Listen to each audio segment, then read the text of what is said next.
How to tie a sheet bend. Before you start, you will either need two separate lengths of rope, or you can practice the sheet bend on the opposite ends of the same rope. First, in your left hand, form a closed loop near the end of the rope. Grip the loop like you would your low pressure hose on your BCD, with your thumb placed over the working end. Positioning your index finger parallel with the fixed loop will help you in a follow-up step. In your right hand, grip the standing end of the second rope and pass it through the fixed loop from bottom to top.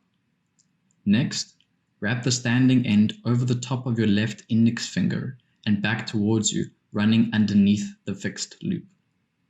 Pull the standing end so that you have enough rope to complete the next step. Next, bend the standing end back onto itself and pass it through the same bite that your left index finger is in. You should see an X symbol over the fixed loop. To tighten the bend, grip the working end with your right hand and pull it away from the knot. As it tightens, remove your index finger out of the closing bite. Pull on the working ends of each rope to securely fasten the bend, but make sure the standing ends are not too short, as they can fall through under tension. And that is how to tie a sheet bend.